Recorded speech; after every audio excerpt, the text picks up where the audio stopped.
I still keep the silver pocket watch in the top drawer of my dresser. It hasn't worked since 2:17 p.m., the exact minute it hit the marble floor on my wedding day. My name is Emily Carter. I was 29 years old, and I worked as a registered nurse in the emergency department at St. Andrew Medical Center. For 18 months, my grandmother Eleanor quietly stitched every tiny pearl onto my wedding veil by hand because arthritis made her fingers too stiff to sew for more than 20 minutes at a time. She said every stitch was a prayer for a peaceful marriage. At 2:17 p.m., my father walked into the ceremony believing I was a drug dealer, and within 60 seconds, everything she had spent those months creating collapsed. Months later, I would watch that broken pocket watch lying on a courthouse evidence table, and somehow it would tell the truth better than anyone in my family ever had. What nobody understood that afternoon was that my wedding wasn't destroyed in 1 minute. It had really been falling apart for almost 20 years, one quiet lie at a time. The accusation was only the final brick. Growing up, my family never admitted we had favorites. They didn't have to. We all knew the rules without speaking them aloud. The silver pocket watch was our family symbol. It had belonged to my great-grandfather, and every generation my father presented it to the daughter he believed had honored the family most. When I was 12, I asked if both daughters would ever receive something similar. Dad laughed. Only one person can carry the family's trust. That sentence became more important than the watch itself. My younger sister, Rachel, learned the system faster than I did. She discovered that if she cried first, she was believed first. If she apologized quickly, everyone forgot what happened. If I defended myself, I was accused of starting drama. Rachel had a favorite sentence she repeated with a smile whenever nobody else could hear. People always believe the version they hear first. At 16, I thought she was joking. By 29, I knew she had been practicing. The only person who never treated us differently was Grandma Eleanor. Every Sunday at exactly 4 p.m., she baked cinnamon bread in the tiny yellow kitchen of the house where my father had grown up. She wrapped each loaf in plain white paper, wrote our names in blue ink, and insisted they weighed the same before handing them to us. Love isn't measured, she always said. So neither is bread. Looking back, I realize how often she quietly corrected unfairness without embarrassing anyone. The hardest truth for me to admit isn't that Rachel lied. It's that I helped create the silence that let those lies grow. Every time she borrowed money and blamed me for losing it, I stayed quiet because confronting her seemed exhausting. Every birthday she redirected attention toward herself. I laughed it off. Every family gathering where my parents excused her behavior with, "That's just Rachel," I nodded instead of asking why the same grace never applied to me. I kept telling myself that peace was more valuable than fairness. I didn't understand that silence isn't neutral. Sometimes it's simply permission dressed up as patience. By the time Daniel proposed after 5 years together, I believed adulthood would finally erase those old family roles. I was wrong. For the first time in my life, Rachel wasn't competing for a birthday, a holiday, or praise. She was competing with my future. And I never noticed how closely she was watching it. Daniel and I planned everything carefully because I knew my family had a history of misunderstandings. Every important detail existed in writing. On January 8th, I emailed the ceremony schedule to everyone in the immediate family. On February 14th, I created a group chat called Wedding Weekend, where I confirmed arrival times, seating arrangements, and rehearsal plans. 2 weeks later, during dinner at my parents' house, I asked again if everyone was comfortable with the schedule. My mother smiled, my father nodded, and Rachel casually said, "Looks perfect." Even after that, I sent individual messages. I still have the screenshots. Dad replied at 8:46 p.m., "We'll be there 30 minutes early." Mom sent a heart emoji. Rachel responded with a thumbs up and wrote, "Can't wait." Looking back now, those messages weren't reassurance. They were evidence. 3 days before the wedding, Grandma Eleanor handed me the silver pocket watch inside a velvet pouch. "It still belongs to your father," she whispered. "But one day it should belong to someone who protects this family instead of controlling it." I hugged her and promised I'd take good care of it after Dad officially passed it to me during the reception. That moment never happened. The rehearsal dinner on Friday evening seemed almost perfect. Daniel's parents laughed with mine. Friends from the hospital teased me about finally taking a vacation after working so many overtime shifts. Rachel moved easily from table to table, complimenting decorations and offering to help the wedding coordinator. If anyone had asked me then whether I trusted my sister, I probably would have answered yes. Not because she had earned it. Because I wanted peace more than certainty. Around 9:30 p.m., Rachel pulled me aside while everyone else was finishing dessert. She adjusted the sleeve of my dress and smiled. "You know," she said softly, "people always believe the version they hear first." I frowned. "What does that even mean?" She laughed as if she'd made a harmless joke. "Oh, nothing. Just don't be surprised if tomorrow doesn't go exactly how you planned." I rolled my eyes. "Rachel, not everything has to sound mysterious." She shrugged. "I'm just saying, life changes fast." Daniel walked over before I could ask anything else, and Rachel immediately changed the subject to honeymoon plans. I mentioned her strange comment to Daniel while we drove home. He glanced at me, then back at the road. "She's probably trying to get under your skin." "I know. So don't let her." He squeezed my hand across the center console. "Tomorrow, we're getting married. That's all that matters." I wanted to believe him. I really did. But sometime after midnight, as I placed the silver pocket watch on the hotel nightstand beside my wedding shoes, Rachel's words echoed in my head again. People always believe the version they hear first. I told myself I was imagining danger where there wasn't any. By sunrise, I would learn that the most dangerous lies are the ones already believed before you're even given a chance to speak. My wedding day began at exactly 7 a.m. with coffee, soft music, and the quiet excitement that only comes after months of planning. The bridal suite at the Lakeside Grand Hotel smelled like fresh flowers and hairspray.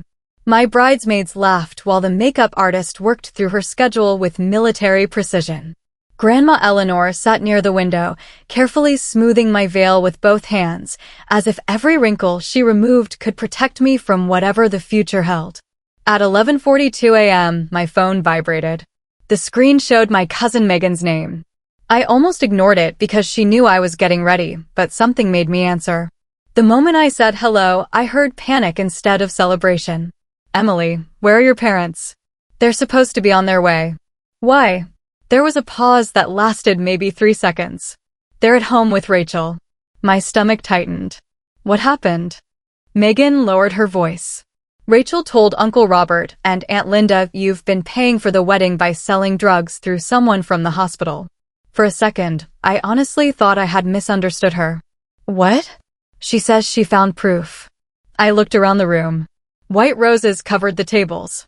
My wedding dress hung beside the mirror. Grandma was smiling while adjusting tiny pearls she'd spent a year sewing by hand. Everything around me represented love. Everything coming through my phone represented destruction. "There isn't any proof," I whispered. "I know," Megan answered immediately. "That's why I'm calling before they get there." I felt my hands begin to shake. "What exactly did Rachel say?" "That you've been hiding cash, that hospital management is investigating you, and that Dad shouldn't let the wedding happen until you confess." I couldn't even process how absurd it sounded. I had worked double shifts for almost 2 years. Daniel and I had budget spreadsheets for every payment. Every deposit had gone through our joint account. There wasn't a single unexplained dollar anywhere. Yet somehow none of that mattered. Rachel had spoken first. Exactly as she'd promised. Before I could call my father, another message arrived. 11:51 a.m. It was from Rachel. People always believe the version they hear first. Nothing else. No explanation. No accusation. Just those 8 words. I stared at the screen while Grandma walked over holding the silver pocket watch. "Your grandfather always wound it before important moments," she said softly. "Would you like me to do it today?" I forced myself to smile. "Yes." She carefully turned the tiny crown until the familiar ticking filled the room. That gentle sound somehow made everything hurt more. Life was still moving forward. Mine suddenly felt like it had stopped. I called my father 3 times. Straight to voicemail. I texted him copies of our bank statements. No response. I sent photos of our payment records. Nothing. Then I called my mother. she answered, but before I could finish my first sentence, she quietly said something that drained every remaining hope from me. Your father is very upset. Mom, none of this is true. I don't know what to believe anymore. Then she hung up. In less than 15 minutes, 29 years of earning trust had been erased by one lie told by the person who knew exactly how my family worked. And somewhere across town, my father was already driving toward my wedding, convinced he was coming to save the family instead of destroying it. At exactly 2:17 p.m., the doors of the ceremony hall opened. The string quartet stopped playing before I reached the end of the aisle. Nearly 100 guests turned toward the entrance, expecting to see another late relative. Instead, my father stormed inside with my mother only a few steps behind him. His face was red with anger, and in his hand he held a printed stack of papers Rachel had given him. I recognized them immediately. They were screenshots that had been altered to look like bank transfers and text messages. At first glance, they seemed convincing. At a second glance, they fell apart, but no one was given a second glance. My father pointed directly at me. I will not let my daughter marry while she's living off drug money. The room went silent. I remember hearing only the ticking of the silver pocket watch in my hand. Daniel stepped in front of me without raising his voice. Mr. Carter, this isn't true. Dad ignored him. He looked at the guests, then at Daniel's parents. You deserve to know who you're welcoming into your family. I expected shouting. I expected chaos. Instead, Grandma Eleanor quietly walked toward my father. She didn't argue. She simply took the papers from his hands, folded them once, and said, Robert, truth doesn't become stronger because it's louder. Then she handed the papers back. No one clapped. No dramatic speech followed. The wedding coordinator calmly asked everyone to remain seated while Daniel's best man contacted the police. At the same time, Daniel opened our online banking records on his phone and placed them in front of two officers who happened to be attending the wedding as guests. Within minutes, they noticed obvious inconsistencies in the screenshots Rachel had created. The account numbers didn't match. Dates had been edited. One transfer supposedly occurred at a time when I had been clocked into a hospital shift. Rachel's lie began collapsing under facts. She never came to the ceremony. She sent one final text instead. People always believe the version they hear first. For the first time, she was wrong. People had believed her at first. But evidence speaks longer than rumors. The ceremony started almost an hour late. Several guests had already left. Some couldn't stay because of travel schedules. The perfect wedding Daniel and I planned was gone forever. But we still stood before the officiant. We still exchanged our vows. When the ceremony ended, my father was gone. I didn't chase him. Weeks later, investigators confirmed the screenshots had been manipulated using editing software on Rachel's laptop.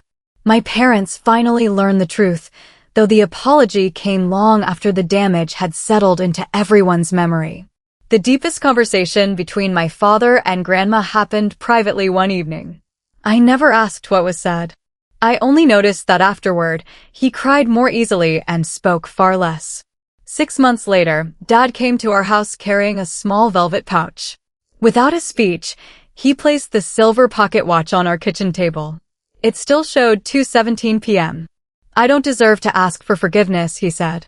But it belongs with the person who protected this family by telling the truth. I accepted the watch, not because everything had been repaired, but because pretending the past never happened would have repaired nothing. Rachel eventually apologized not only to me, but to Grandma, Daniel, and our parents. She wasn't welcomed back as the favorite daughter. She simply became another member of the family, expected to earn trust the same way everyone else did. Today, every Sunday at exactly 4 p.m., Daniel, Grandma, my parents, and anyone willing to come gather around our dining table to share homemade cinnamon bread. No seats are reserved. No one ranks above anyone else. The silver pocket watch rests in the center of the table, forever frozen at 2:17 p.m., reminding us how quickly trust can break and how patiently it must be rebuilt. Because a lie can ruin a wedding in 1 minute, but only truth decides who deserves a place at your table for the rest of your life.